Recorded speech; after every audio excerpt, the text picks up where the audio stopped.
¿qué tal? Buen día a todos.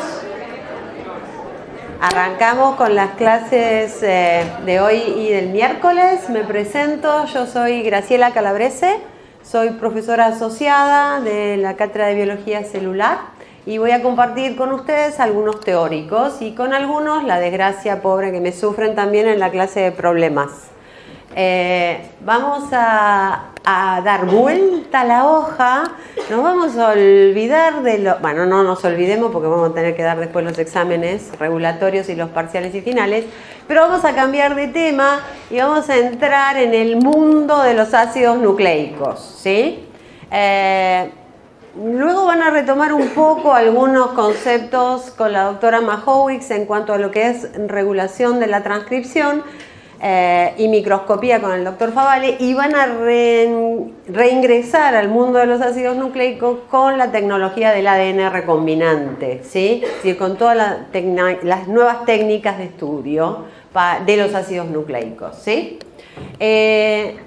Yo ya no sé si está subido, bueno, en realidad no sé si está funcionando el campus o no, pero el viernes ya subí la clase, el PDF de la clase. ¿Lograron bajarlo? Vamos todavía. Bien, espero mañana subir la clase del miércoles, ¿sí? Bien, es muy incómodo esto acá. Vamos a empezar con la clase. ¿Acá les tapo acá adelante? ¿Vamos bien así? Ok. Bueno, vamos a empezar. En realidad, nosotros tenemos que analizar la estructura de los ácidos nucleicos y acá voy a hacer una acotación importante. Se olvidan lo poco que saben del CBC. Hacemos borrón, cuenta nueva, arrancamos, ¿sí? ¿Eso qué quiere decir? ¿Saben poco? Ok, bueno.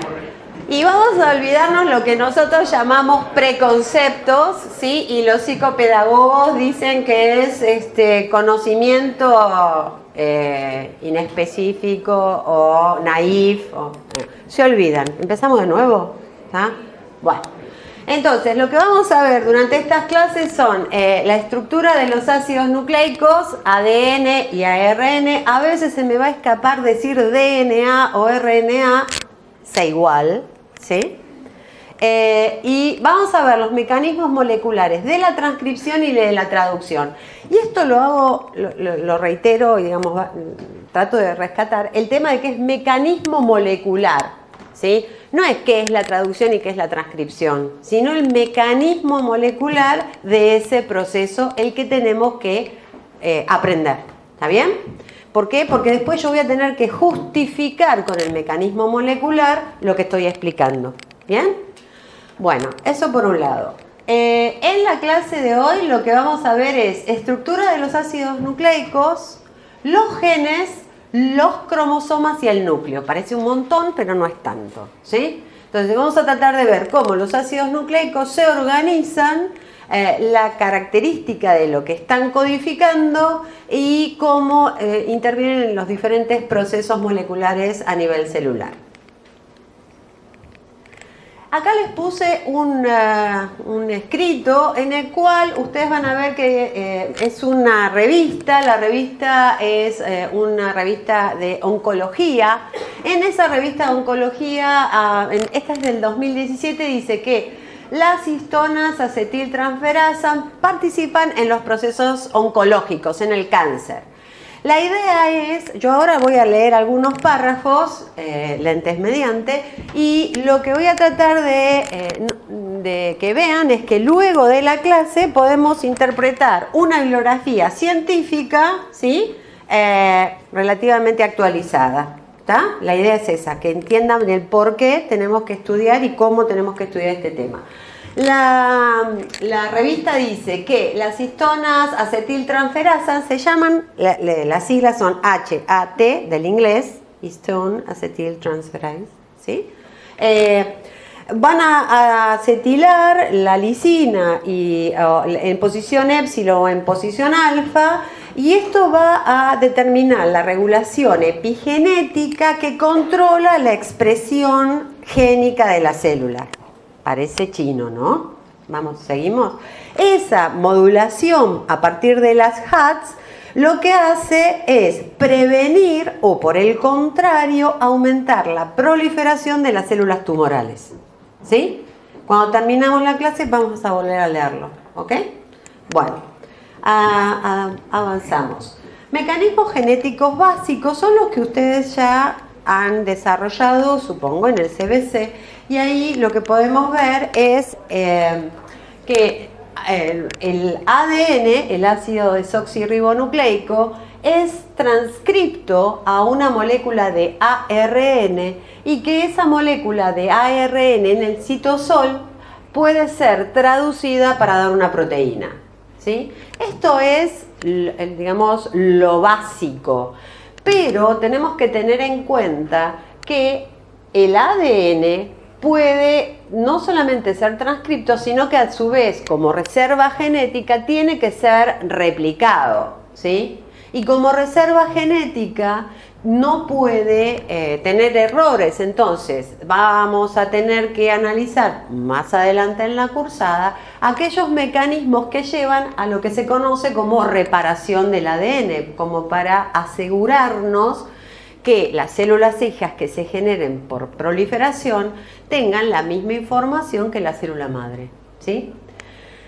Vamos a ver que no solamente el ADN es transcripto al ARN como mecanismos de manejo del mismo lenguaje, ácido nucleico, sino que también el ARN puede ser retrotranscripto a una molécula de ADN, ¿sí? Y esto lo vamos a observar y aplicar en las técnicas de estudio de los ácidos nucleicos. Y por último, quisiera resaltar que no hay solo una molécula de ARN, un tipo de molécula de ARN, sino que tenemos ARNs mensajeros de transferencia ribosomal, de mitocondrias o cloroplastos, hay ARN silenciadores de interferencia, small nuclear ARN, es decir, hay una gran variedad de ARN mensajero, ARN en general, ¿sí? Bien, esto lo marcamos, lo dejamos entre paréntesis y vamos a refrescar un poco la estructura molecular de los ácidos nucleicos, ¿sí? En esa estructura molecular nosotros teníamos una ribosa. ¿Cuántos átomos de carbono tiene una ribosa? Sí. 5 o 6, escuché por allá. 5. 5 átomos, ¿sí? Tenemos posición 1, 2, 3, 4. La que tenemos acá es el quinto. En este caso en particular, en los nucleótidos, lo que tenemos es un enlace fosfato al oxidrilo en la posición 5, y lo que vamos a tener en el caso de los nucleótidos es o los dos oxidrilos en realidad, o dos posiciones en las cuales podemos tener oxidrilos, la posición 2' y 3', ¿sí? Estas van a ser las ribosas cuando están las dos posiciones ocupadas, la 2 y la 3', la ribosa que aparece ¿en qué ácido nucleico? Cuando están las dos ocupadas, ARN. Por el contrario, cuando la ribosa presenta solo una, la posición 3', la otra, la 2', está con un hidrógeno, aparece ¿en qué ácido nucleico? Desoxirribonucleico. Perfecto. Además, tenemos unida a esta estructura una base. Las bases, si ustedes recuerdan, pueden ser de tipo purinas, ¿sí? Adenina, guanina, o pirimidinas, ¿sí? Aquí recuerden que tenemos dos anillos, ¿sí? Uno de 6 y uno de 5 átomos, y en el caso de las pirimidinas tenemos un ciclo en el cual hay posibilidad de resonancia de electrones. Estas pirimidinas pueden ser uracilo, timina y citosina, ¿sí? La regla mnemotécnica que se les ocurra después para la complementariedad, ¿sí? En mi caso, yo soy Graciela Calabrese, ¿sí? GC, ¿sí? Después está Carlos Gardel, no sé, debe haber algún rapero más modernoso que puedan asociar con el tema de la complementariedad. Bien, nos fuimos uno. Se nos fue con todo. ¿Qué pasó? Acá. Lo que tenemos aquí entonces es, en este caso, si lo vamos a analizar, aquí lo que tenemos es una cadena, ¿sí? Y otra cadena, en la cual en rojo lo que observamos son las ribosas, 1, 2, acá en azul las otras ribosas, ¿sí? ¿Se ubican? ¿Vamos bien? Hacia el interior lo que vamos a observar son las bases, ¿sí? Ya sea de tipo purina o pirimidina, ¿sí? Y lo que vamos a ver es que hay un esqueleto de fosfodiéster hacia uno de los lados de la molécula, ¿bien? En este caso en particular, lo que estamos describiendo es la estructura del ADN, ¿sí? Dos cadenas, ¿sí? Complementarias que disponen en su interior las bases nitrogenadas cíclicas y hacia afuera los enlaces fosfodiéster, ¿sí? Similar estructura vamos a observar con, como habíamos visto, acá tenemos 2 oxidrilos en la ribosa. En el caso de la ribosa tenemos en turquesa el esqueleto, ¿sí? De la ribosa. Lo que vamos a tener son las bases que, a diferencia de lo que ocurre con el ADN, la timina, ¿por qué se reemplaza? Por uracilo. Y lo que vamos a tener son los enlaces fosfodiésteres. ¿Todos ubicados? ¿Sí?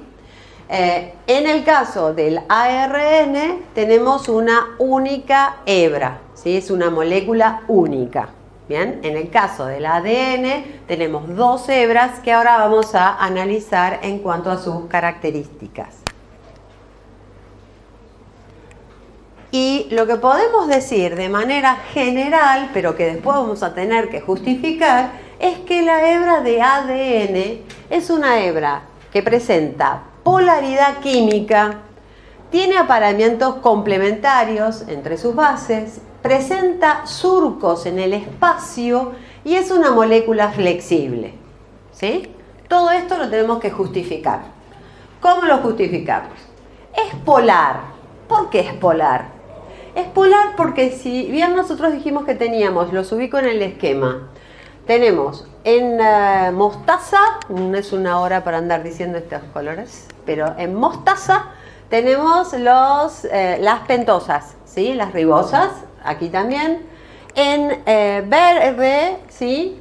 Intercalado en el interior de las 2 hebras tenemos las bases y hacia afuera tenemos los enlaces fosfodiéster, ¿sí? ¿Estamos ubicados? Si ustedes observan, esta cadena que tenemos aquí tiene en este extremo un grupo fosfato libre, ¿sí? Y en el extremo de arriba tiene un oxidrilo libre, ¿sí? ¿Se ubican? El oxidrilo nos' marcando el extremo 3'. El fosfato nos está marcando el extremo 5'. Químicamente, funcionalmente, la hebra, la molécula, presenta 2 hebras que tienen funciones químicas diferentes en cada uno de sus extremos, ¿sí? Entonces, no es igual en un extremo que en el otro y hablamos de polaridad. Y a su vez esa polaridad está invertida en la otra hebra de la molécula.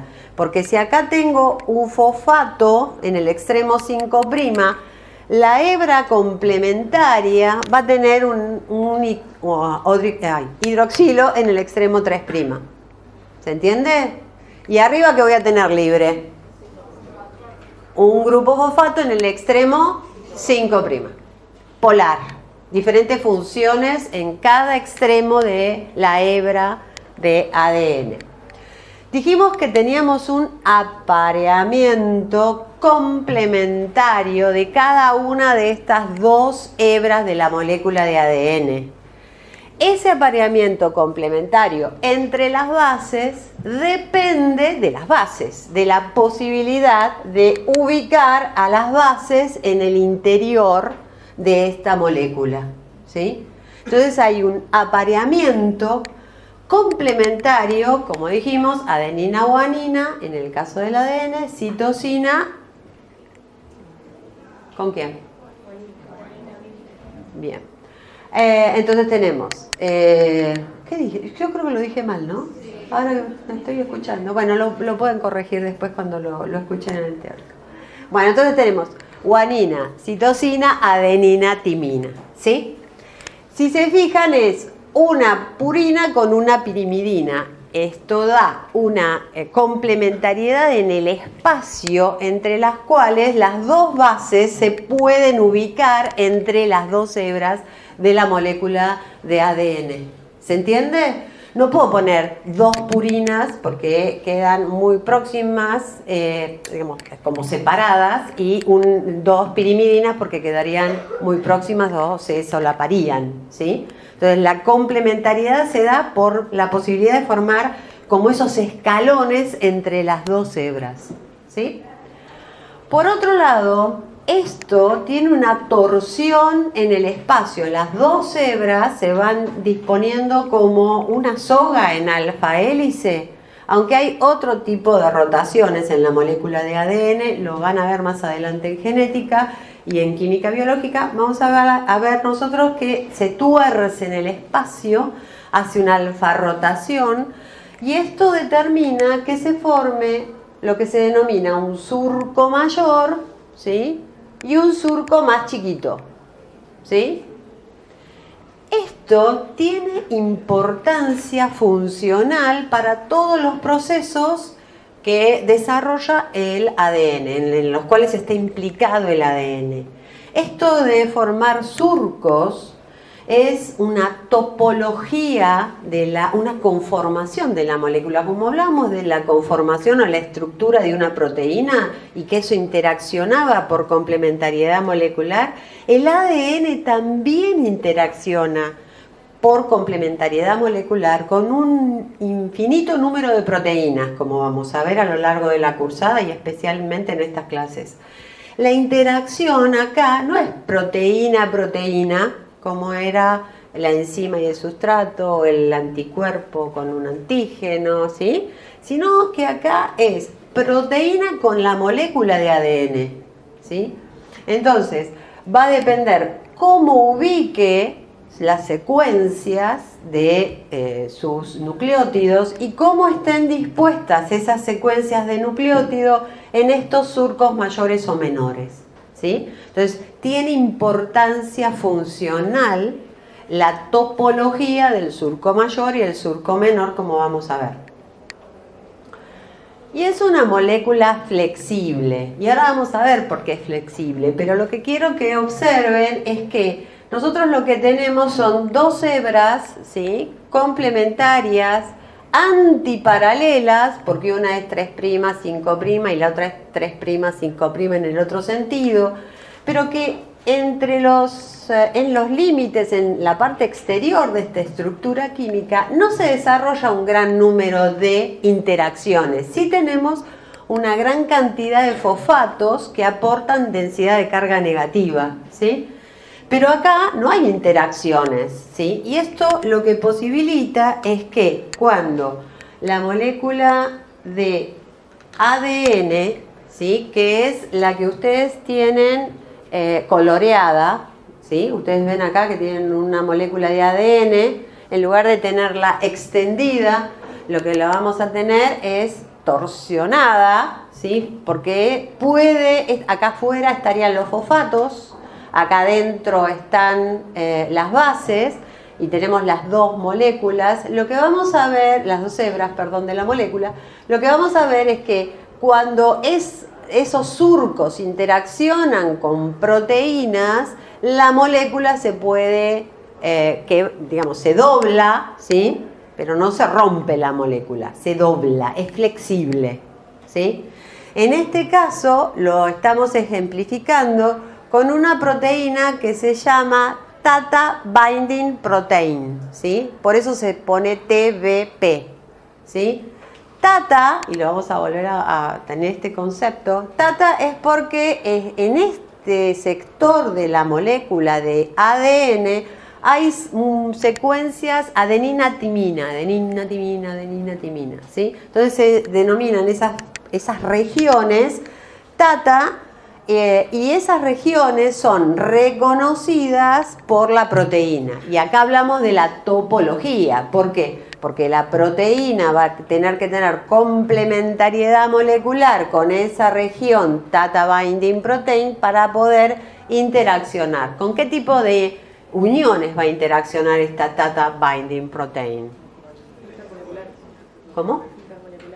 Sí, pero ¿qué tipo de interacción?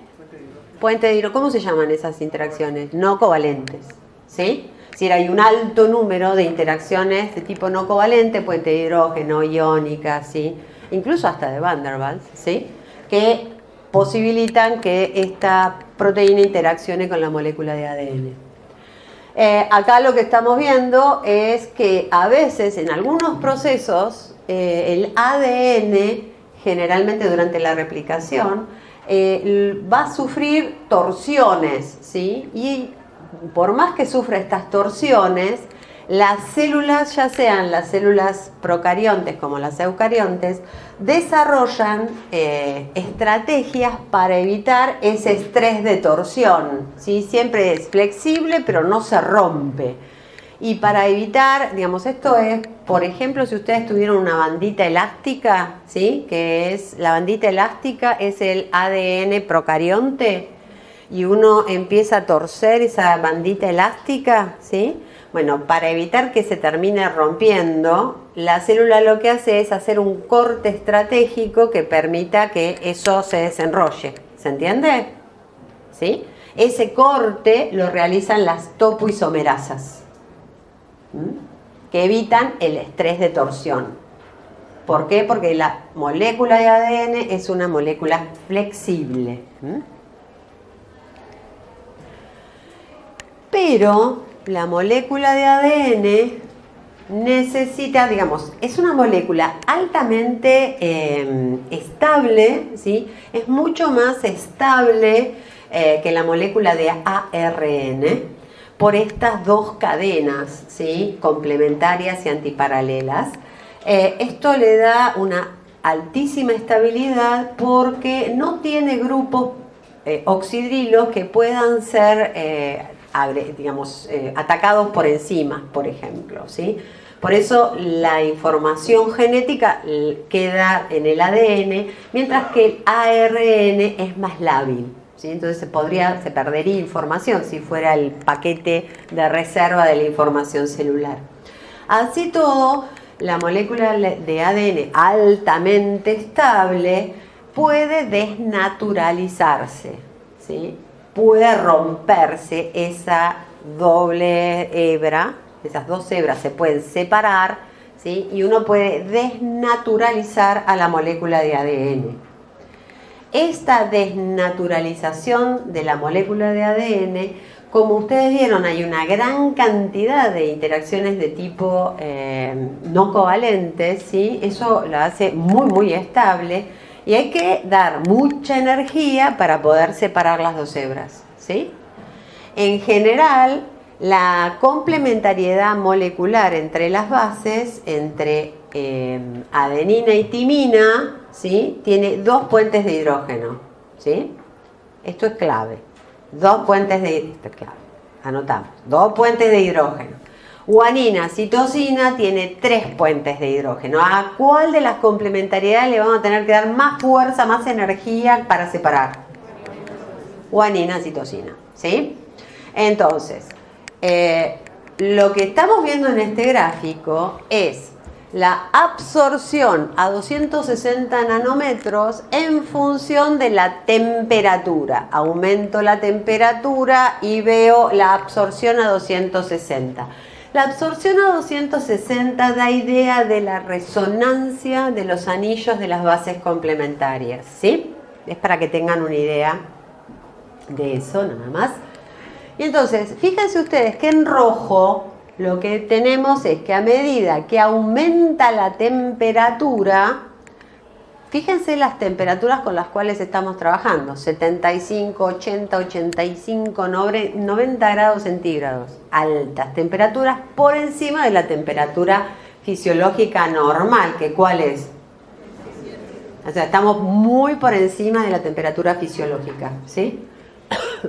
Fíjense que en este caso, para una secuencia de ADN determinada, entre 75 y 80 la secuencia bicatenaria se mantiene, ¿sí? Pero una vez que superamos los 80 grados centígrados empieza a aumentar, ¿sí?, la temperatura y empieza a aumentar la absorción porque los dobles enlaces resuenan, ¿sí?, absorben más. Y lo que vamos a ver es que termina a 85 grados a una altísima absorbancia. ¿Se entiende? Es decir, aumento la temperatura, hay una temperatura crítica y luego prácticamente la absorbancia es similar a lo que absorbe una hebra de ADN monocatenaria. ¿Qué quiere decir que sea monocatenaria? Una sola cadena, ¿sí? Entonces, acá tengo una estructura de ADN bicatenario. A medida que aumento la temperatura, ¿sí?, lo que tengo acá es una monocatenaria. ¿Qué hice entonces por el aumento de temperatura? Separé, rompí, ¿sí?, la complementariedad molecular, todas estas interacciones de puente de hidrógeno y separé. Ahora tengo en el tubo la molécula de ADN, pero desnaturalizada. ¿Bien? ¿Se entendió el concepto? Pero ¿qué ocurre? Yo puedo comparar, ¿sí?, el porcentaje de guanina, citosina en función de la temperatura, porque si yo tengo una secuencia rica en guanina y citosina, ¿sí?, que tenga el 90% de esa secuencia de guanina, citosina, y la comparo con otra secuencia de la misma longitud en la cual solo tengo 30% de guanina, citosina, ¿cuál de las dos va a requerir más energía para poder desnaturalizarse? La que tenga mayores porcentajes de guanina, citosina. ¿Queda claro? Esto es lo que usamos en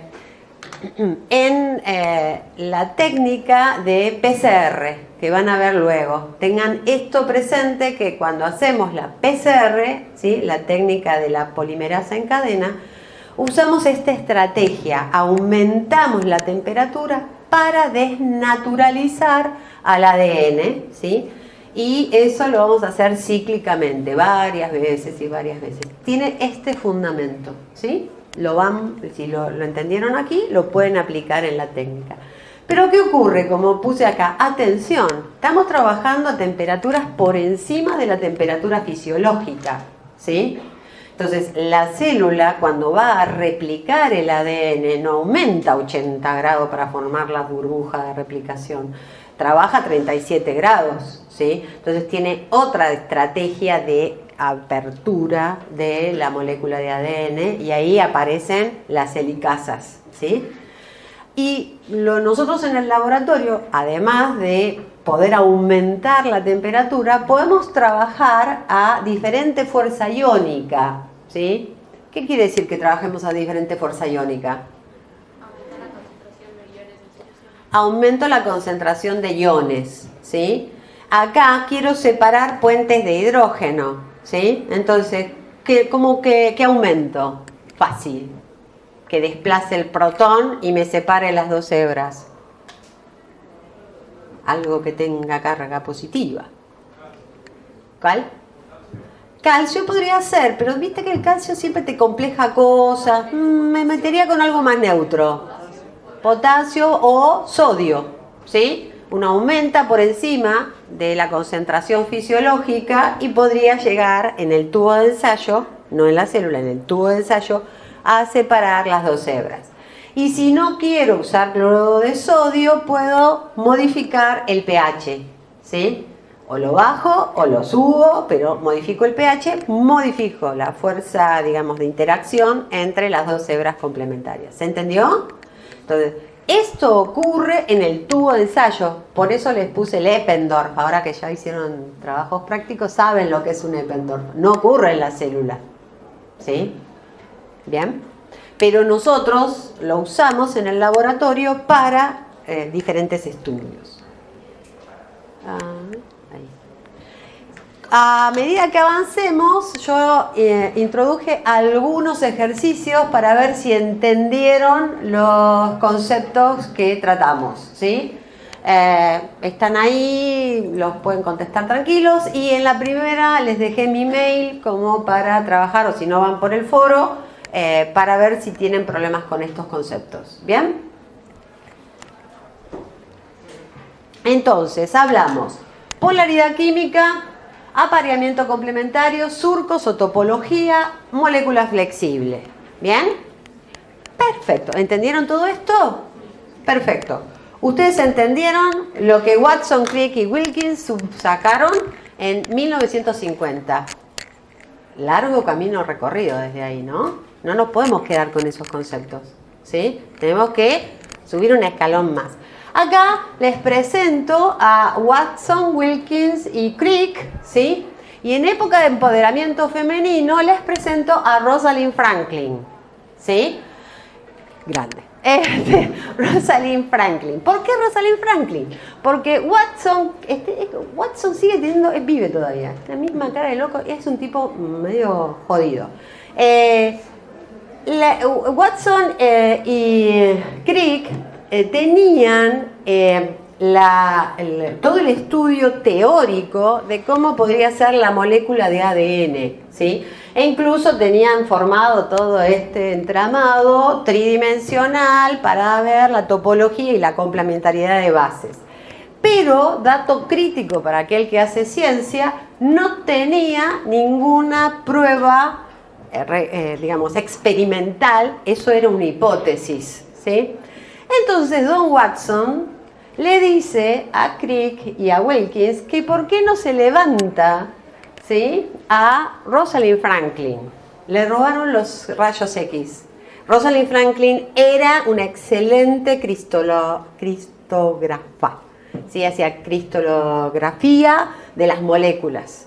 Era excelente en eso, y hay que tener la molécula de ADN o la proteína muy pura para obtener la imagen por rayos X. Y era excelente en eso, trabajaba con Wilkins, ¿sí? Y le hicieron el flirteo, se quedaron con rayos X, y en realidad ella muere de un cáncer de mama antes del otorgamiento del premio Nobel. Y los premios Nobel son solo para las personas vivas, ¿sí? Por eso no fue merecedora del premio Nobel, aunque aportó la base científica a la hipótesis de los otros tres, ¿sí? Pero las malas lenguas dicen que no se quedaron limpiamente con los datos, sino que fueron vilmente hurtados de Rosalind Franklin. Bueno, dicho el chismerío de por medio, pasamos. No nos vamos a quedar con Rosalind Franklin y Watson y Crick, y vamos a los genes y secuencias de ADN. Y acá vamos a un concepto que tiene que entrar a fuego, ¿sí? ¿Tá? Esto es clave. Y el término, digamos, vamos a definir qué es un gen, ¿sí? Entonces definimos a un gen en términos moleculares como la secuencia completa de ácidos nucleicos. Y es la secuencia completa. ¿Por qué es completa? Porque se necesita esa secuencia completa para tener un producto génico funcional. ¿Qué quiere decir que sea un producto génico? Que tiene que ser, uno generalmente lo asocia con la proteína, ¿sí? Un producto génico funcional es la proteína que la célula necesita, por ejemplo, una enzima. Pero puede ser un producto génico funcional una molécula de ARN, de todas estas que yo les dije, no solamente el ARN mensajero, ¿sí? Porque hay muchos ARN que silencian la expresión o modulan la expresión, ¿sí? Entonces, un producto génico funcional es un ARN o una proteína. pero que además de ese producto génico funcional, el gen incluye regiones codificantes, es decir, la secuencia codificante del ARN o de la proteína, y secuencias de ADN necesarias para la síntesis de un transcripto, ¿sí? Esto ya se está complicando. Vamos otra vez. Necesito secuencias de ADN que codifique la proteína o el ARN, pero además secuencias necesarias, ¿sí? ¿Cuáles son esas secuencias necesarias? Potenciadores o enhancers, ¿sí? Es decir, secuencias que favorezcan la transcripción de ese gen, sitios promotores de la transcripción de ese gen, sitios que indican la poliadenilación del ARN y sitios que indican la eliminación de intrones, ¿sí? Entonces el gen no es solo la secuencia codificante, ¿está?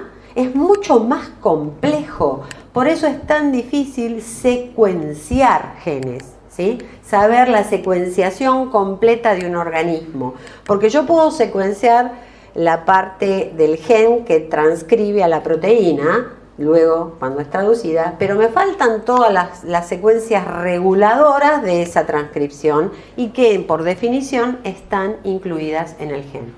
¿Queda claro? ¿Ninguna duda acá? ¿Avanzo? Bueno.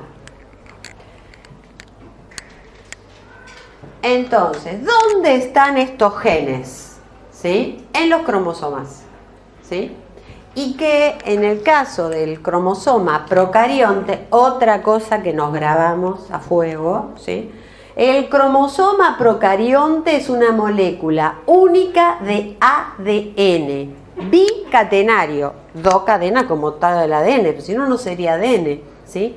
Pero que se dispone en lugar de este rollo, cuando dijimos que se torcía en las dos hebras, en el caso del eucarionte, estas dos hebras son lineales en el caso del eucarionte, en el caso de la procarionte es circular, empieza y termina, ¿sí? Es una sola molécula de ADN bicatenario circular, ¿sí? Que tiene, como todos siempre me dicen, no unido a proteínas. Eso está bien y está mal, ¿sí? ¿Por qué está bien? Está bien porque no está unido a proteínas de tipo histonas, ¿sí? No está unido a histonas, pero está unido a otro tipo de proteínas, ¿sí? Generalmente todas las proteínas que regulen la replicación y la transcripción, ¿sí? ¿Por qué? Porque todo ocurre, como les dije a la gente que cursa conmigo, todo ocurre asociado a la membrana plasmática. La molécula de ADN incluso está asociada a la membrana de la célula procarionte y es todo tan chiquitito que todo ocurre prácticamente de manera secuencial. Se replica, se transcribe, se traduce, todo cerca del único cromosoma bacteriano, ¿sí? Entonces hay proteínas, incluso hay proteínas que modulan o regulan todos estos procesos asociados al único cromosoma bacteriano. Pero ninguna de esas proteínas es histona. ¿Está claro? ¿Sí? Bien. Eso para el caso de las células procariontes. Para el caso entonces de las células eucariontes, lo que tenemos es también un cromosoma, es una molécula de ADN bicatenario, pero en lugar de ser circular ahora lo tengo lineal, ¿sí? Con secuencias codificantes y no codificantes, a diferencia de lo que ocurre con la procarionte. O sea, acá tenemos intrones, ¿sí? Y tenemos proteínas que sean de tipo histonas y no histonas. ¿Está clara la diferencia entre uno y otro? Me engañaron los otros profesores, me dijeron, no sabes la cantidad que pregunta, acá nadie pregunta nada, ¿qué pasa? ¿El lunes hoy? ¿No hay dudas? ¿No? Bueno, ¿sigo? Bien, entonces, si nosotros analizamos a un gen eucarionte, ¿sí? Perdón, a un cromosoma eucarionte donde encontramos los genes, lo que vamos a tener, lo que está acá arriba es la molécula de ADN, ¿sí? Entonces tenemos las 2 hebras de la molécula de ADN. Esa molécula de ADN, acá en amarillo, tiene un gen, ¿sí? Perdón, acá, en gris. Esta parte de acá, donde dice secuencia completa, es la secuencia completa del gen que se tiene que transcribir, ¿sí? Que está en un cromosoma lineal, ¿está bien? Si ustedes se fijan, ese gen, ¿sí? Que tendrá secuencias de intrones y de exones, secuencias codificantes y no codificantes, tiene una secuencia promotora de la transcripción de ese gen, de esta parte, de estas secuencias, donde a su vez hay una secuencia tata, ¿sí? ¿Por qué habrá una secuencia tata cerca de un gen que se tiene que transcribir? ¿Qué particularidad tiene las secuencias tata? ¿Qué eran las secuencias tata que unían a la tata binding protein? ¿Qué tenían? Entonces, ¿por qué tenían menos energía? Tenía 2 puentes de hidrógeno y la otra tiene 3 puentes de hidrógeno, ¿sí? Fíjense ustedes que tienen un lugar cerca del gen, de la secuencia completa para ser transcripta, que se abre con más facilidad, que se separan las 2 hebras con más facilidad. Y no estoy haciendo eso a 80 y pico de grados, sino a 37 grados, ¿sí? Entonces la célula desarrolla esa estrategia, pongo secuencias donde no haga falta tanta energía para separar las hebras y poder entonces transcribir o replicar, ¿sí? Son muy importantes estas secuencias, ¿sí? Entonces volvemos, una secuencia que tengo, que me va a dar el transcripto, ¿sí? Acá tengo una secuencia promotora, ¿sí? Y después tengo, alejado del gen, secuencias reguladoras de la transcripción del gen, ¿sí? Todo esto es el gen, ¿sí? Pero esto, si uno lo tiene lineal en el espacio, es muy difícil de que esto tome contacto con la secuencia que tengo que transcribir, ¿se entiende? Entonces, lo que vamos a ver es que esto se pliega en el espacio, por eso la molécula de ADN es flexible, para que interaccionen todas las secuencias con el transcripto que se quiere generar, con la secuencia del transcripto que se quiere generar. ¿Esto se entiende? Es clave, ¿eh? Lo repito. Vamos ahora de acá para arriba, ¿sí? Entonces tengo una molécula de ADN que es un cromosoma, ¿sí? Todo lo que está en gris, ¿sí? Que en el eucarionte es una molécula lineal, ¿está bien? Entonces tengo una secuencia que es esta que tengo acá, ¿sí? Que es el gen en sí que yo quiero transcribir, que me va a dar ARN funcional o una proteína funcional. Entonces tiene una secuencia promotora que va a favorecer, digamos, va a ubicar a la enzima para que esa parte se transcriba, ¿sí? Y una secuencia tata, que va a ser la que requiera menos energía para poder separar las 2 hebras. ¿Vamos bien hasta acá? Bien. Pero este gen se tiene que transcribir cuando la célula lo necesite, no constantemente, o cuando haya una respuesta a una señal extracelular, ¿sí? Entonces, va a haber un enhancer, ¿sí? Una proteína reguladora, un amplificador, que coloque a todo el complejo de proteínas que participan en la transcripción de manera tal de que haga más rápida, más eficiente esa transcripción. ¿Se entiende?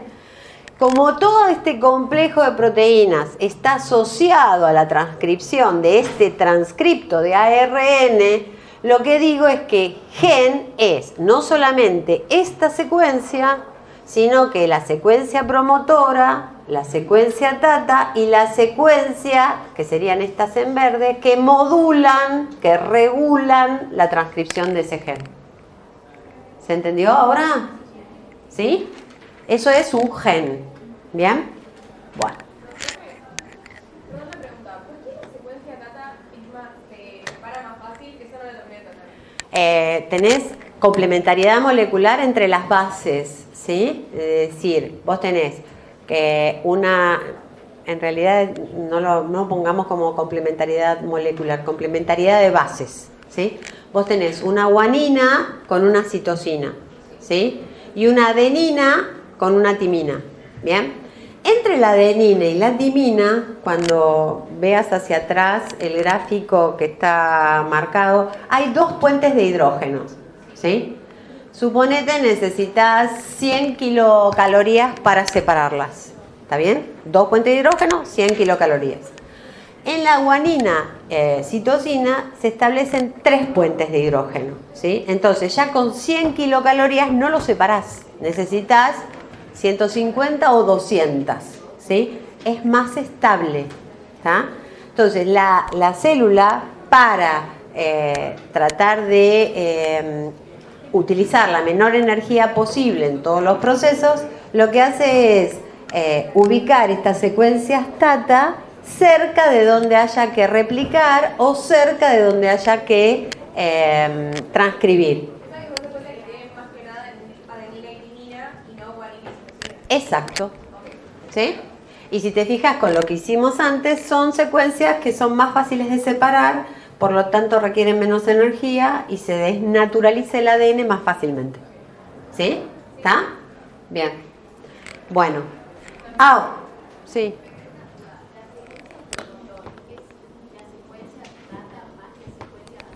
No. La secuencia promotora es la que va a especificar qué gen se va a transcribir. La secuencia tata es general. Podrá haber más o menos tata, repetidas, pero eso es general para todos los genes, pero el promotor es específico o muy selectivo de un gen en particular. Sí, lo que pasa es que, digamos, cerca del promotor, al promotor siempre está asociado a la secuencia tata, pero son secuencias diferentes. Uno es para abrir, iniciar la transcripción en la apertura, y la otra es la que especifica, interaccionando con todas las otras proteínas, cuál es el gen que se tiene que transcribir, ¿sí? Porque acá no los quiero complicar, pero uno tiene 2 hebras, ¿sí? 2 hebras que están corriendo antiparalelas, ¿se acuerdan? Digamos, tengo una hebra de ADN, 5', 3', y la complementaria que es 3', 5'. ¿Sí? ¿Se ve eso? ¿Cuál de las dos tengo que transcribir? Pues no me da la misma proteína o el mismo ARN. ¿Sí? Y eso está un poco de la mano de dónde se localiza el promotor. ¿Está bien? ¿Y qué gen tengo que transcribir? ¿Se entiende? Sí. ¿Por qué se dice que la molécula de ADN en las eucariotes es lineal y en la otra porque no se cierra sobre sí misma? Exacto, sí. Lo vamos a seguir tratando eso, pero es porque no es circular, es lineal. Aunque tiene algunos pliegues, no llega a la punta 5', 3', no engancha con la otra 5', 3'. ¿Sí? En cambio, en la procarionte sí. ¿Está? Bien. ¿Sigo? ¿Más dudas? No. Ok. Bueno. Ahora, dijimos que los genes están en los cromosomas, que el procarionte es circular, pero el eucarionte es lineal, ¿sí? Ahora, los cromosomas, dijimos que en el caso del eucarionte es lineal y está unido a proteína, pero la disposición de esos cromosomas varía a lo largo del ciclo celular eucarionte, ¿sí? Y repasamos que el ciclo celular eucarionte tiene diferentes fases o etapas, ¿sí? Tiene la fase G1, ¿sí? La fase S. ¿Por qué se llamaba S? ¿Qué sintetiza? Eso no me estás contestando qué sintetiza. Todo el material para duplicar es, no me acuerdo. No, solo... ¿Qué sintetiza? ADN y proteínas. ADN y proteínas. Replica el ADN, sintetiza, ¿sí? Para poder dividirse y generar dos células hijas iguales desde el punto de vista genético, ¿sí? Son dos células hijas iguales desde el punto de vista genético. Duplica y divide, duplica y divide, ¿sí? Entonces, tenemos fase G1, fase S, fase G2, ¿sí? Y luego la mitosis. ¿Qué era la mitosis? Divido la célula madre en dos células hijas, ¿sí? La fase G1, la S y la G2 constituyen lo que se denomina el periodo interfásico, ¿sí? La interfase del ciclo celular, ¿sí? Y la mitosis es solo la mitosis, ¿sí? Es donde se divide, ¿ok? Bueno, entonces, la interfase es G1, S, G2, la célula se divide en mitosis y genera dos células hijas que entran en interfase. ¿Está bien? En la fase G1 temprana de la otra interfase. ¿Está bien? Molécula lineal, el cromosoma. Y lo que vamos a ver es que en la etapa G1, esa célula tiene una determinada cantidad de número de cromosomas, ¿sí? En el caso de los organismos, de los mamíferos, hay un número de cromosomas que son los autosómicos, ¿sí? Que son los comunes, digamos, a todos los tipos de tejido y demás. Y después tenemos el par de cromosomas sexuales, ¿sí? Lo que vamos a ver en esa molécula lineal es que existen regiones, ¿sí? Es decir, además de los genes, vamos a identificar regiones en la molécula del cromosoma que constituye, digamos, el ADN que constituye el cromosoma. Lo que vamos a ver es que en los extremos, en ambos extremos, hay secuencias de ADN específicas que identifican lo que se denominan los telómeros, ¿sí? A su vez, vamos a poder identificar lo que se llaman orígenes de replicación, secuencias en la molécula de ADN de cada cromosoma que dan origen al proceso de replicación, ¿sí? Entonces ahí no hay mucho gen que codifica ARN, ¿está? O proteína. Y luego vamos a tener otra región que se denomina el centrómero, ¿sí? Que vamos a ver son secuencias también específicas que son las responsables de la interacción con el uso mitótico en la fase mitótica, ¿sí? Si se fijan, acá está el centrómero, miren acá, que estamos en mitosis, acá está el centrómero, ¿está bien? Y acá, esto en verde, es el uso mitótico, ¿está bien? Entonces, el cromosoma y las secuencias es la misma. A lo largo del periodo interfásico, si esa célula inicia el proceso de replicación, vamos a ver que se forma la burbuja de replicación cerca de los orígenes de replicación, ¿sí? Seguimos teniendo las regiones teloméricas y la centromérica.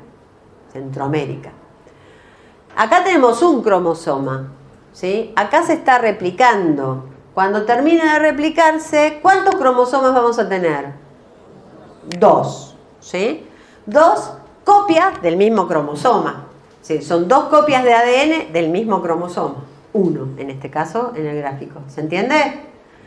Y luego esto se va a condensar, ¿sí? Para entrar en mitosis. ¿Está bien? ¿Se entiende? Este es el mismo cromosoma duplicado que tiene 2 cromátides hermanas. ¿Va? ¿Otra vez? Cromosoma. Se inicia el proceso de replicación en los orígenes de replicación. El cromosoma está duplicado.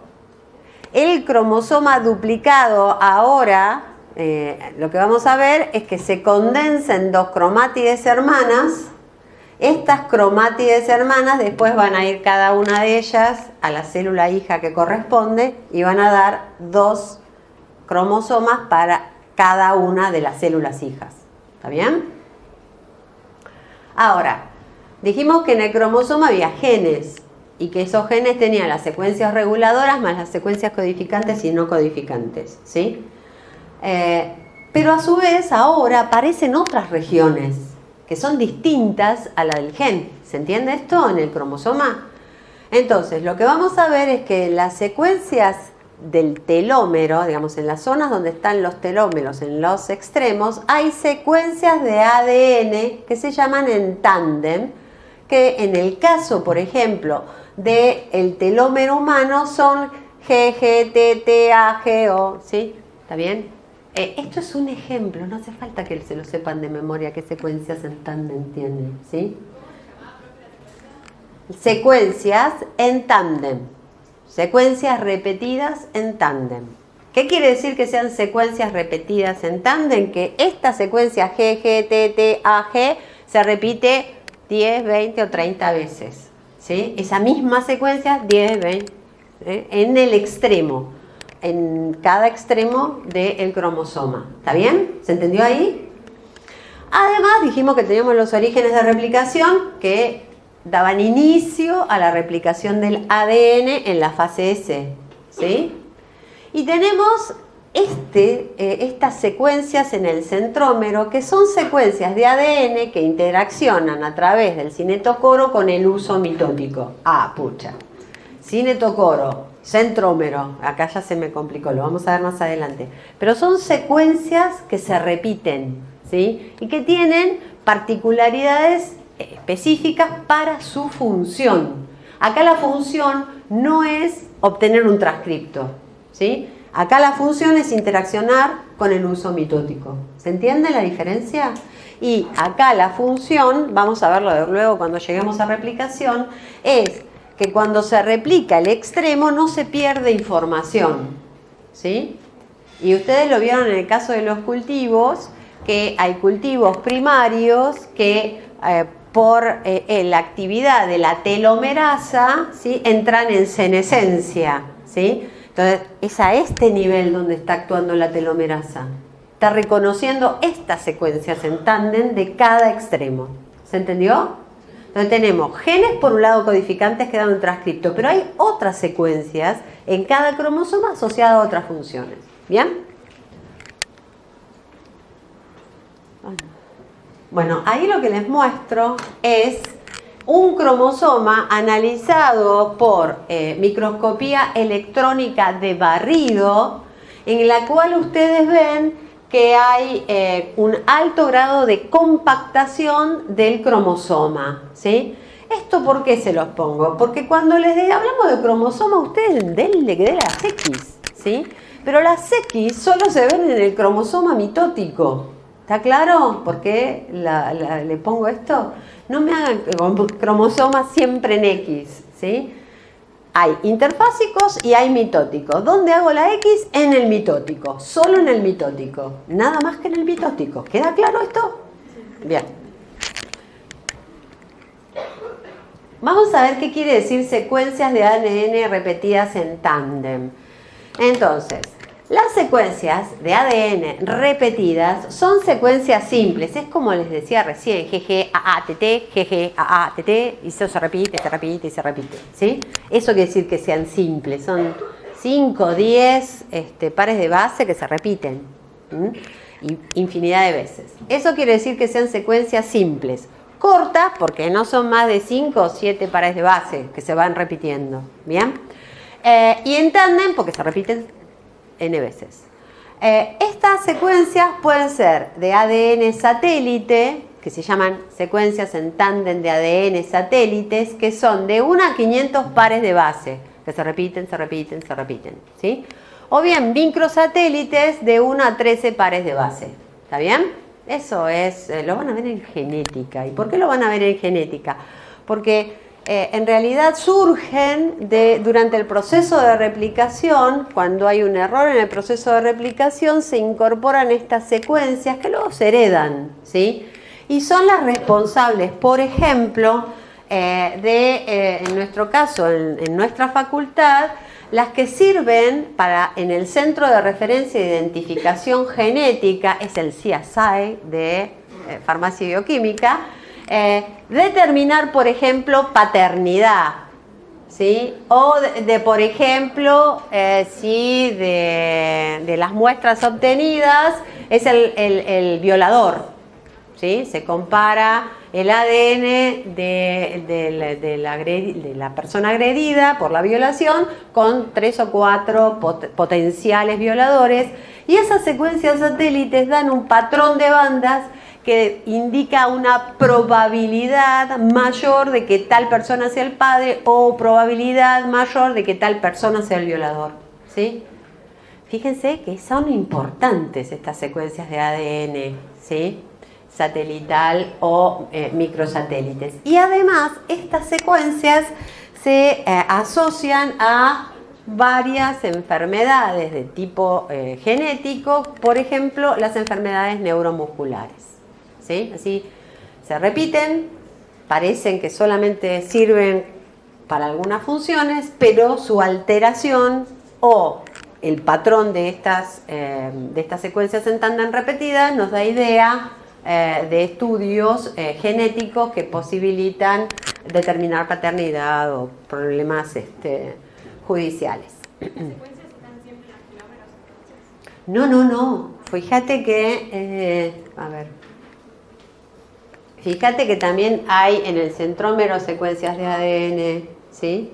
E incluso hay secuencias, digamos, estas porque tienen una función, pero por ejemplo en la patología de las enfermedades neuromusculares no solo aparecen en el telómero y en el centrómero, sino que hay áreas del cromosoma que también aparecen, ¿sí?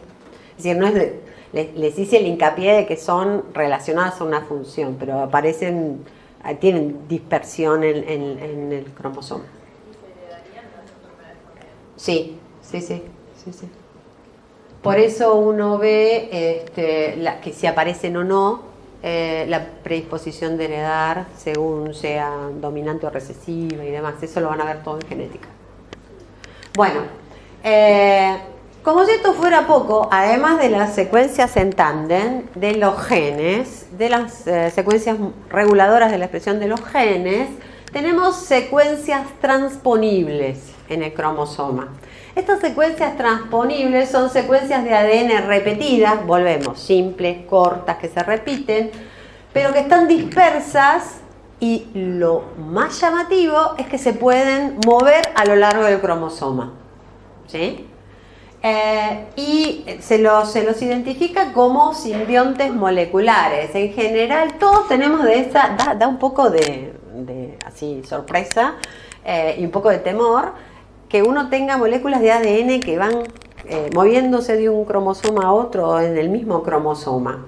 Pero existen y se denominan transposones, ¿sí? Cuando hablamos de transposones hablamos de estas secuencias repetidas.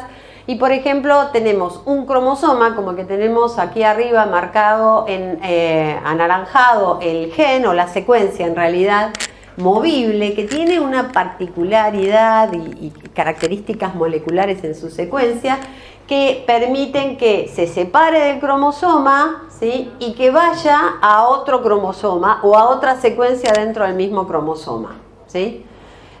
No tienen información y uno va acumulando estas simbiontes en todos los cromosomas y se heredan obviamente, pero digamos, sí son motivo de estudio para ver evolución, ¿sí? De especies, pero no tienen ninguna codificación en particular. Y por último tenemos diferentes ADNs, ya sea el ADN, además del ADN nuclear en la célula eucarionte, tenemos el ADN mitocondrial y el ADN en el cloroplasto, ¿sí? Recuerden que la célula eucarionte no solamente tiene ADN en su núcleo, también tiene ADN en su cloroplasto y en las mitocondrias, ¿sí? En el caso de las vegetales. Bueno, entonces ya sabemos qué gen, qué secuencias repetidas y ADN mitocondrial, y aquí les dejo algunas preguntas para resolver sobre este tema. Pasemos a la última parte, que son cromosomas y núcleo. Y aquí lo que vamos a tener es Desde el punto de vista molecular, ya venimos diciendo que en la célula eucarionte el cromosoma es una molécula de ADN bicatenario lineal unido a proteínas de tipo histónica y no histónicas. En cambio, el procarionte tiene una única molécula de ADN que también es bicatenario, 2 hebras complementarias, ¿sí? Antiparalelas, pero que se dispone de manera circular. Acá hay que tener en cuenta algo importante. El cromosoma, ¿sí? Procarionte, además de, digamos, la célula, perdón, procarionte, no solamente tiene el cromosoma, sino que tiene plásmidos, ¿sí? Que constituyen información extracromosómica, ¿sí? Es decir, la célula procarionte, la bacteria, tiene el cromosoma único, pero además un ADN muy inferior en cuanto a cantidad de pares de base, que constituye el plásmido, ¿sí? Que tiene información por fuera del cromosoma y que es un arma de defensa muy importante para las células fundamentalmente para las bacterias, porque son las responsables, los plásmidos, de conferir la resistencia a los antibióticos y que se pueden intercambiar bacteria a bacteria, ¿sí? Entonces, eso es lo que constituye molecularmente la resistencia a los antibióticos, que desde el punto de vista experimental nosotros lo usamos para transformar células eucariontes y procariontes a estos plásmidos, y vamos a ver con técnicas de ADN recombinante. Pero tengan en cuenta esto, no solo el cromosoma, sino que también hay información extracromosómica en las bacterias. Entonces, si vamos a analizar la célula eucarionte, el ADN del cromosoma interacciona con 2 clases de proteínas, histonas y no histonas, para formar lo que constituye la cromatina de la célula eucarionte. Entonces, lo que vamos a ver es que, por ejemplo, en cualquier célula eucarionte tenemos 2,8 por 10 a la octava pares de bases, que si uno los pone uno al lado del otro, ¿sí?, miden 10 centímetros de manera lineal. Esos 10 centímetros de pares de base, una al lado de la otra, una al lado de la otra, tienen que incluirse en un núcleo que ustedes vieron por microscopía en el trabajo práctico de cultivo. ¿Cuán grande era el núcleo? ¿Lo veían a simple vista en la célula eucarionte animal? No, había que usar el microscopio. Ahí 10 centímetros hay que poner. ¿Bien? Entonces, un concepto importante es el ADN eucarionte está empaquetado. ¿Para qué? Para poder incluirlo en el núcleo, ¿sí? Ahora bien, ¿es lo mismo empaquetado y condensado? ¿Es diferente? Entonces lo que vamos a tratar de ver es eso. Durante el ciclo celular, como acabamos de ver, siempre la célula asocia su ADN a proteínas histónicas y no histónicas. Lo empaqueta para poder tenerlo dentro del núcleo, ¿sí? Pero como si esto fuera poco, lo duplica, y cuando lo duplica para tenerlo dentro del núcleo, pero para después poder separarlo, lo condensa, ¿sí? Entonces lo tiene siempre empaquetado, lo condensa en la mitosis. ¿Bien? Tenemos que explicarlo molecularmente. Entonces sabemos que en el empaquetamiento aparecen las histonas, ¿sí? ¿Con qué particularidad? Las histonas son estas proteínas que tienen 3 alfa hélices, ¿sí? Ustedes vieron cuál era el motivo en alfa hélice de las proteínas. Esas proteínas tienen la particularidad de constituir una familia de proteínas, tienen una función similar, pero no son completamente iguales, ¿sí? Entonces tengo una familia de proteínas de tipo histonas, que tienen todas estas familias 3 alfa hélices como principal motivo. Y vamos a ver que tienen estas 3 alfa hélices que permiten su plegamiento en el espacio, un extremo carboxiterminal y un extremo aminoterminal. ¿Quiénes constituyen esa familia? Las H2A, H2B, H3 y H4, ¿sí? Esto es cómo interaccionan estas proteínas con el ADN. Bien, entonces yo tengo empaquetado el ADN con esta familia de proteínas. Esta familia de proteínas tiene una particularidad que son proteínas con aminoácidos de tipo básico, ¿sí? Tienen aminos en sus extremos, en sus radicales, y lo que vamos a ver entonces es que generan una densidad de carga positiva. Por lo tanto, si yo tengo densidad de carga positiva con el ADN, ¿qué densidad de carga tiene? ¿Quién nos aportaba? ¿Vamos bien? Entonces, hay una interacción ¿de qué tipo? Electrostática, de iones, ¿sí? Carga negativa con carga positiva. Entonces, lo que vamos a ver es que, en realidad, el ADN se enrolla, ¿sí? Sobre un octámero. ¿Cuántas unidades o monómeros tiene un octámero? Bien. Un octámero que se forma primero por dímeros, dos moléculas diferentes, H4H3, ¿sí? Estos dímeros se unen entre sí, forman un tetrámero, 2 de H3, 2 de H4, sobre el cual se empieza a enrollar la molécula de ADN por interacciones de tipo iónica, y luego vamos a ver que se incorporan los dímeros de H2A y H2B para formar un octámero, ¿sí? ¿Se entendió? En ese octámero lo que vamos a ver son las colas, ¿sí? De estas histonas que tienen ese extremo amino terminal que habíamos visto en la diapo anterior. Y vamos a ver que en esta interacción, ¿sí? Se forman 142 puentes de hidrógeno, interacciones de tipo iónica e interacciones hidrofóbicas. Hay una alta interacción entre el octámero y las dos vueltas que da la molécula de ADN. Y entonces fíjense que ahora lo que tenemos en rojo acá es la molécula de ADN con esta topología que yo les hablé, surco mayor, surco menor, ¿sí? Y si se fijan, la interacción se da entre el octámero con el surco menor de la molécula de ADN. ¿Por qué? Porque ahí seguramente hay una mayor cantidad de dinucleótidos o disponen más próxima a las cargas negativas y favorecen la interacción. ¿Sí? Sí. Menor.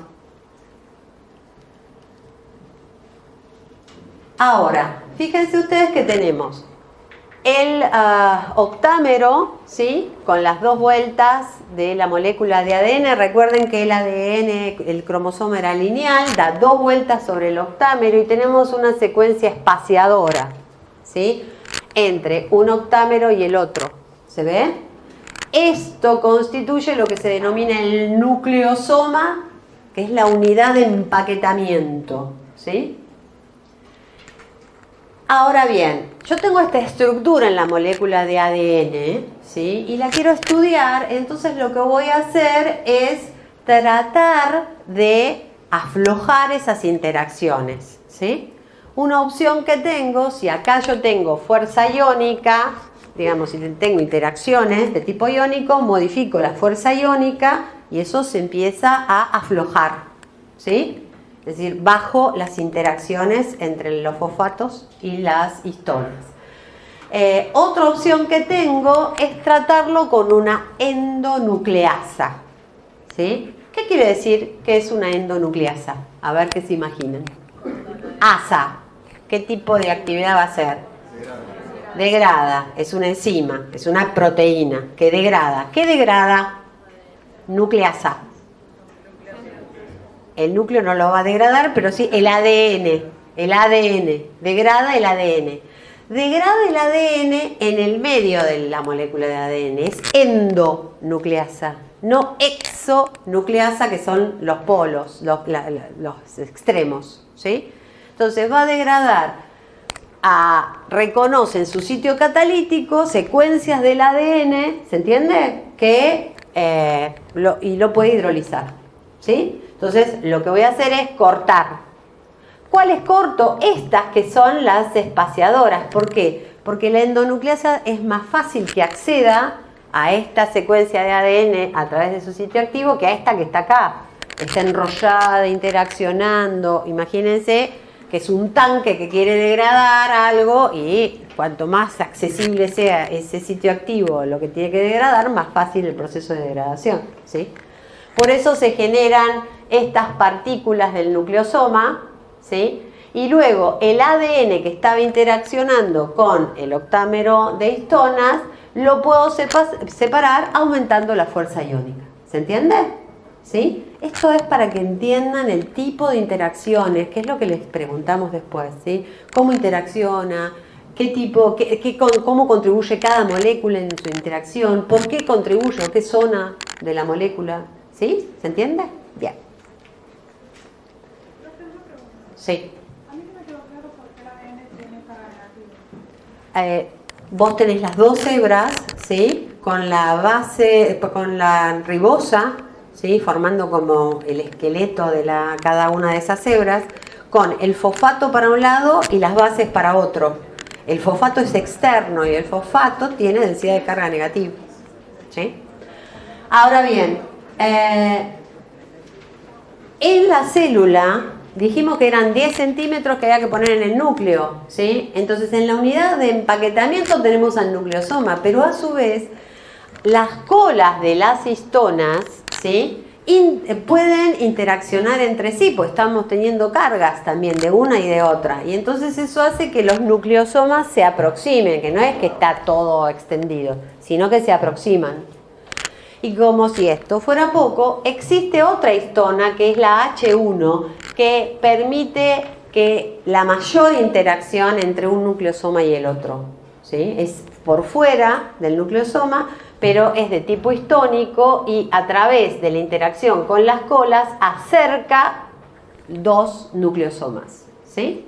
¿Está bien? Entonces eso voy empaquetando más.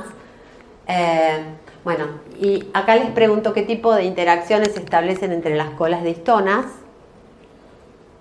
¿Qué tipo de interacciones?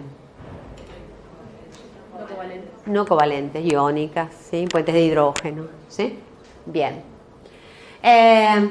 Pero dijimos que el ADN del cromosoma interacciona con histonas, como venimos viendo, y con otras proteínas que no son histonas, ¿sí? Y acá les muestro, esto sería la molécula de ADN, ¿sí? Las histonas, que son como estas naranjitas que tenemos acá, y fíjense que teníamos las histonas de tipo H1 y hay un montón de otras proteínas que no son histónicas, ¿sí? Por eso un cromosoma está unido a eucarionte unido a proteínas de tipo histónico y no histonas, ¿sí? Cuando uno lo analiza al microscopio electrónico tiene este tipo de imágenes que refuerzan esta idea del empaquetamiento. Y a su vez se va a formar una estructura que se llama solenoide, en el cual la interacción, ¿sí?, entre estas proteínas de tipo histónico, en realidad solo de ADN tenemos un tercio, el otro tercer tercio del cromosoma son todas proteínas, y eso permite el alto grado de empaquetamiento dentro del núcleo para dar una fibra de 30 nanómetros.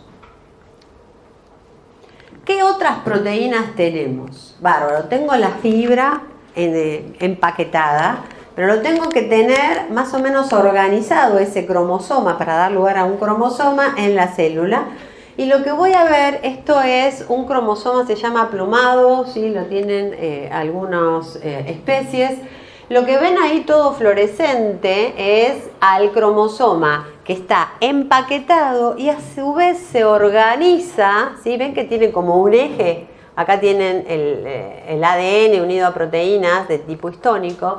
Si uno lo esquematiza, es esto que tiene acá, tiene un eje proteico, que es un armazón proteico, y la molécula de ADN que sube, baja, unido a las histonas, ¿sí? ¿Está bien? Entonces acá hay una interacción entre determinadas secuencias de la molécula de ADN con este otro esqueleto, que no es histónico, es un esqueleto, un armazón proteico, ¿sí?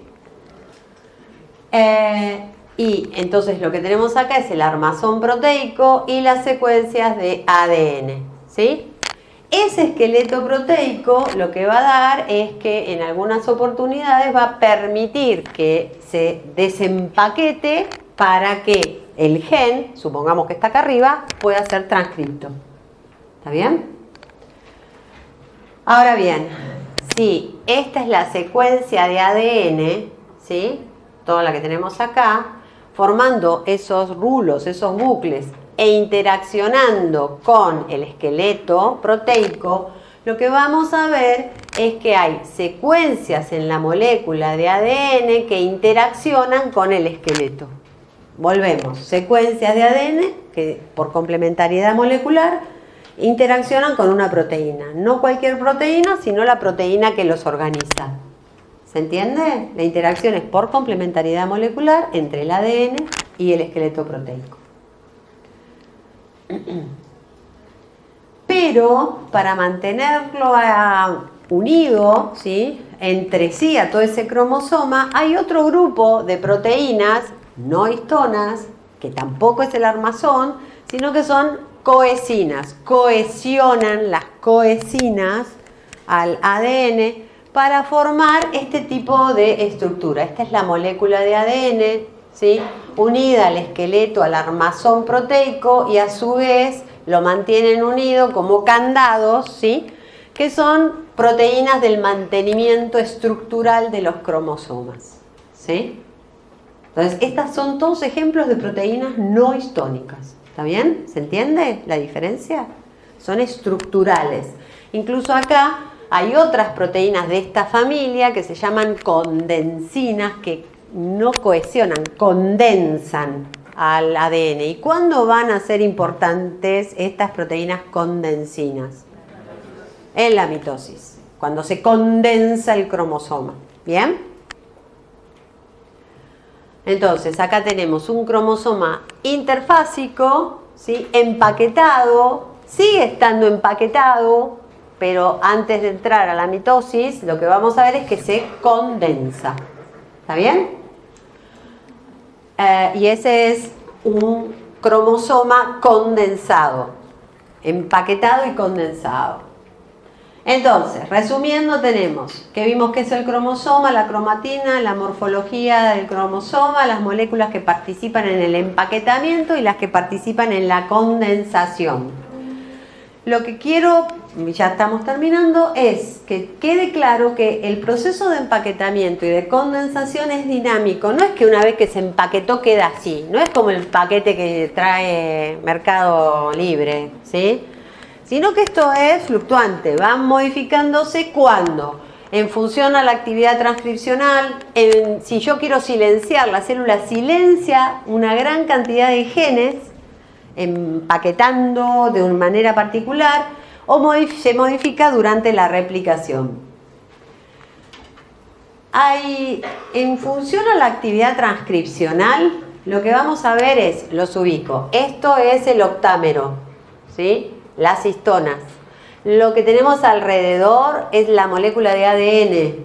Lo que sobresale en rojo, verde y violeta son las colas de histonas. ¿Sí? ¿Todos ubicados? ¿Sí?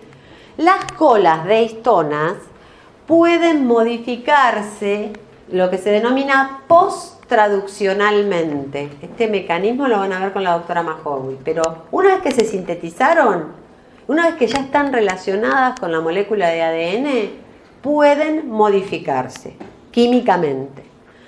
La modificación puede ser tanto en el extremo amino terminal, en el extremo carboxi terminal y muy pocas veces en el core proteico, ¿sí? ¿Qué modificaciones químicas post-traduccionales sufren las colas de histonas?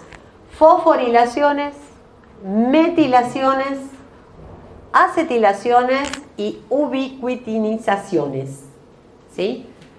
Pero no como una sola ubiquitina se coloca, no poliubiquitiniza como en otro proceso celular. ¿Cuál era el que usaba poliubiquitina? En la degradación por el proteasoma, ¿sí? Acá una sola, ¿sí?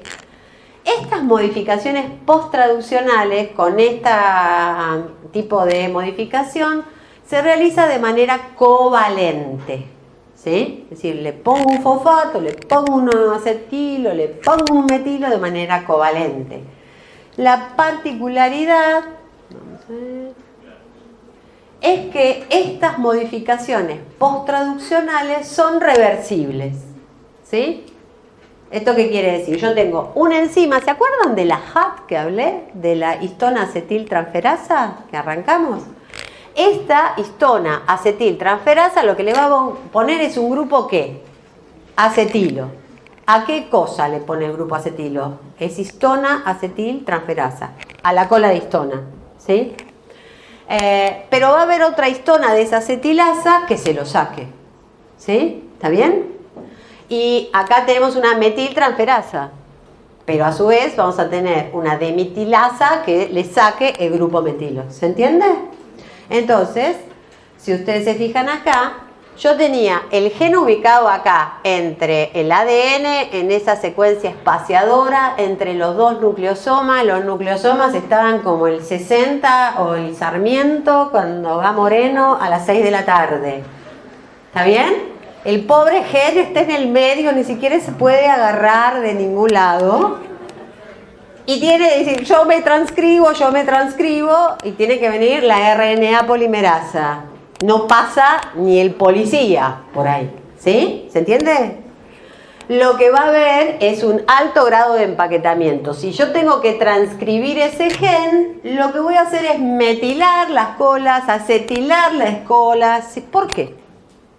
Si yo metilo la cola de histona, ¿sí? Le estoy agregando un grupo que no tiene carga y entonces ¿pueden interaccionar las colas de histona entre sí? No. Entonces esto se abre, ¿sí? Y el pobre gen dice, acá, me puedo transcribir, ¿está? Esto es relacionado con la actividad transcripcional, ¿se entiende? Es un proceso reversible. Y esto además lo que va a hacer es que sea más accesible en las enzimas o menos accesible en las enzimas. Al ser menos accesible, estas regiones del ADN se silencian, ¿sí? No se expresan. Eso quiere decir el silenciamiento génico. Y a su vez, estas metilaciones, acetilaciones o ubiquitinizaciones determinan una topología, ¿sí? Les pido por favor, los que ya son alumnos míos me conocen, no los voy a hacer pasar. Esta fila de acá puede medio torcerse un poco para las de atrás. Las de atrás pueden poner sus manos así. Ahí, va, ahí, perfecto. Alguna de ustedes ponga la mano así cerrada y otra la pone abierta, para el lado de ellas. Ellas son el código, ellas son, el lector del código de histonas. Ellas son las histonas, ¿sí? Las histonas tienen colas de histonas. Pueden extender sus brazos de colas de histonas, perfecto. Las colas de histonas están metiladas, las que tienen el puño cerrado, y las que tienen la mano abierta están normales, ¿está bien? No están ni metiladas ni acetiladas. La proteína lectora del código de histonas va a interaccionar solo, ¿sí?, con aquellas que puedan hacer complementariedad molecular. ¿Se entiende? Van a leer el código de histonas. ¿Está bien? Bajen nomás, tranquilo. Entonces, lo que tenemos acá son histonas modificadas, ¿sí?, que van a tener una topología específica que va a ser reconocida por un lector de ese código de histonas, ¿sí?, por complementariedad molecular. ¿Está bien? Y eso va a modular la expresión o el silenciamiento de cada uno de los genes que está en esta secuencia. ¿Está bien? Ojo con esto. ¿Queda claro? ¿Sí? Código de histona, cuál es la base molecular, qué consecuencias tiene. ¿Está claro? ¿Sí? ¿Nos entendemos? Bien. Entonces, como si esto fuera poco, no sé si... ya son 3:15. ¿Aguantan 10 minutos más o no? ¿Cortamos? Y tomamos la clase que viene como quieran. Yo tengo hambre, pero bueno. 5 minutos. ¿Vamos 5 minutos? Da. Además de este reconocimiento por el código de histonas, ¿sí? Este reconocimiento de las proteínas lectoras del código de histonas es lo que nosotros llamamos herencia epigenética. Ahora es muy de moda, todo el mundo anda de la epigenética, ¿sí? Incluso en los medios de comunicación, pero la base molecular es que según uno tenga determinada modificación de las colas de histonas metiladas por estas modificaciones posttraduccionales, hay una expresión, una modulación, una regulación del genoma, que ya no depende del ADN, no depende de la secuencia adenina, timina, guanina, citosina, ¿sí? Sino de cómo modifico las colas que empaquetan al ADN, ¿sí? ¿Se entiende? Y esto se hereda.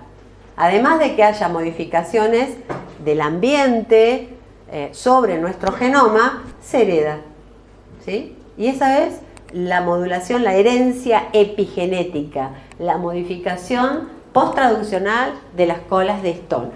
¿Está bien? Bien. Y acá lo que ejemplifico es eso, que uno puede heredar una enfermedad por una mutación de la secuencia de ADN, ¿sí? Pero también puede heredar una predisposición por una herencia epigenética, donde ya no altero la secuencia de ADN, sino las modificaciones posttraduccionales de las colas de histonas. ¿Sí? Apasionante. Bien. Como si esto fuera poco, además de las histonas, la herencia epigenética, las modificaciones posttraduccionales, tenemos variantes de histonas. No se perciben H2, H3, se perciben de otra forma, ¿sí? Entonces, estas variantes de histonas en general se asocian a determinados procesos, ¿sí? Como por ejemplo el ensamblaje en el cinetocoro, o, por ejemplo, la represión o inactivación del cromosoma X en las mujeres. Vamos a analizar la variante de histona SEMP-A, ¿sí? Es la variante de histona que siempre, digamos, es esta la que vamos a tomar, no hace falta que se aprendan todas, ¿sí? Es como para dar, de un ejemplo, SEMP-A, ¿está? Bien, entonces los ubico acá. Tenemos uso mitótico, ¿sí? Acá lo que tenemos es nuestros nucleosomas unidos a el ADN en los nucleosomas. ¿Está bien? Esto es ADN. Esto es proteína, uso mitótico, ¿sí? Tubulina.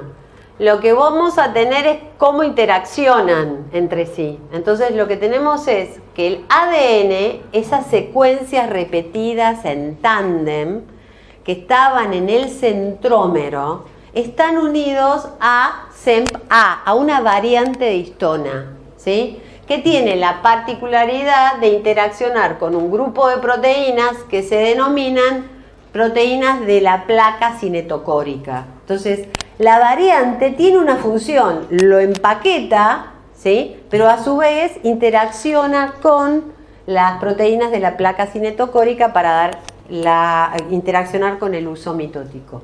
Entonces lo que tenemos acá era el cromosoma, acá tenemos las dos cromátides hermanas porque se replicó, los telómeros en los extremos y el centrómero, ¿sí? Y acá no hay cualquier tipo de histona, sino que prevalece la SEMP-A. Este es el conjunto de cromosomas de una célula eucarionte. Y lo que tenemos acá es una coloración que es con sondas fluorescentes que nos da desde el 1 hasta el 22 los pares de cromosomas humanos con los dos sexuales, el X y el Y. ¿Bien? Fíjense, esto es histología, lo podemos ver, citología en realidad. Fíjense que a su vez a nivel molecular hay un montón de estrategias que nos permitan estudiar todo esto que acabamos de describir. Acá hay algunas preguntas. Y por último, terminamos acá, volvemos a leer esto. Las histonas acetiltransferasas catalizan la acetilación de las lisinas en el extremo N-terminal de las histonas y sustratos no histónicos, que son importantes en la regulación epigenética para el control de la expresión y el mantenimiento de la estructura del ADN, y ellas están implicadas en la proliferación celular y en el tratamiento del cáncer. ¿Pueden explicárselo ahora? ¿Lo entendieron ahora al texto? Genial, nos vemos el miércoles que viene.